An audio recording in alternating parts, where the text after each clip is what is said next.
Let's look at the cumulative frequency curve and how we can draw the cumulative frequency curve.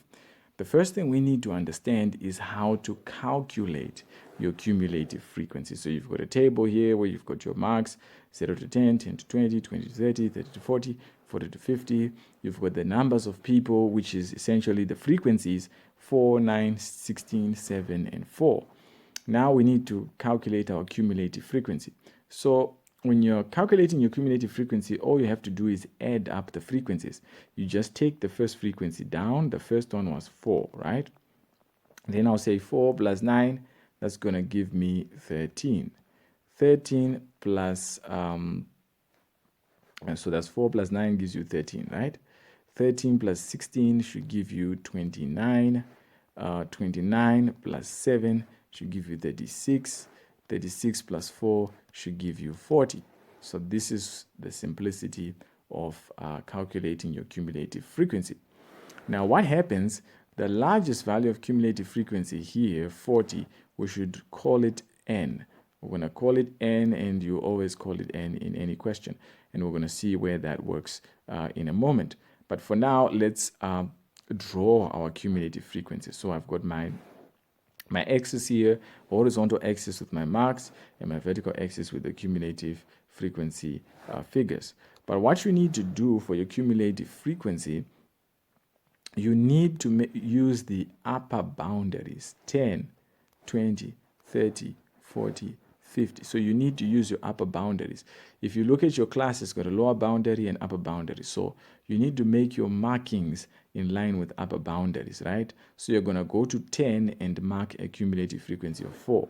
So I go where there's 10, I mark a cumulative frequency of 4, which is somewhere that level there, right? The next thing, I go to 20 and mark at 13. So go to 20 and mark somewhere where there's 13 there. That looks like 13, right? And then I go to 30, mark at 29. So at 30, I go upwards, mark at 29, which is somewhere like there. And then go to 40, mark at 36. 40, mark at 36. And then 50, mark at 40. So 50, I mark in line with 40. So that's that. Once I've done that, I use my free hand, right, to draw a curve that goes through all those points. So there's my cumulative frequency curve.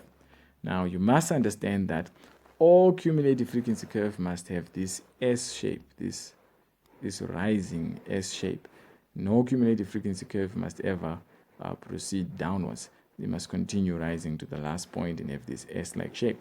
If you don't have that shape, and if it's not continuously rising, you may have made a mistake in your calculations here for the cumulative frequency. So that's how you draw a cumulative frequency curve. Now what we want to do, we want to proceed to calculating what are known as the quartile. So there are 3 types of quartiles. There is the upper quartile that we'll call Q3, right? And then there's the median that we'll call Q2. And then there's the lower quartile that we'll call Q1, right? So the upper quartile, median, and lower quartile are going to be found from your curve, right? You need to find out what your upper quartile is, what your median is, what your lower quartile is from the curve. So how do you do it? The upper quartile is always found at 3/4 of n. The median is always found at half of n, and then the lower quartile is always found at 1/4 of n, right? And remember what our n is. Our n is the largest value of cumulative frequency for that particular question. In our question here, our largest value of cumulative frequency was 40. So we put 40 there. So 3/4 of 40, a half of 40, and then 1/4 of 40. So that's going to give us 30, 20, 10. Now be careful not to think these are your final answers for your upper quartile, median, and lower quartile. we said the answers for your upper quartile, median, and lower quartile must come from the curve. So these are just starting points. These are just starting points, right? That you need to use on the curve to find your upper quartile, median, and lower quartile. So I go to the vertical axis and look for 30 for my upper quartile. So where there's 30, I'm going to come this side here. This is where my 30 is, right? This is where I'm going to record my Q3, right? So you take your ruler and then you go straight across. Straight across until you make contact with the curve, then you turn straight downwards.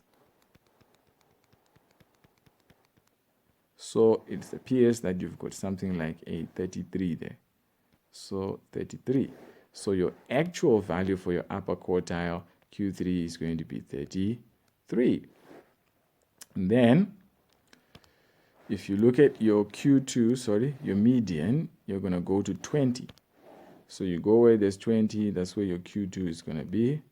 And then you go across straight until you crash into the curve. Then you come down. Okay, that was too much deviation there. So that looks like a 25 there. So your Q2 in this case, or your median, is going to be a 25. So these are the final answers now, the ones you're getting from the curve.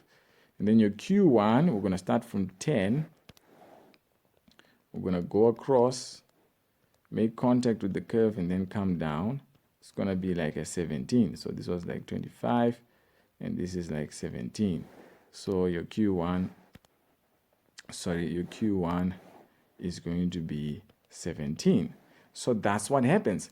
Your Q3 is 33, your Q2 is 25, and then your Q1 is 17. So you found your quartiles from your cumulative frequency curve.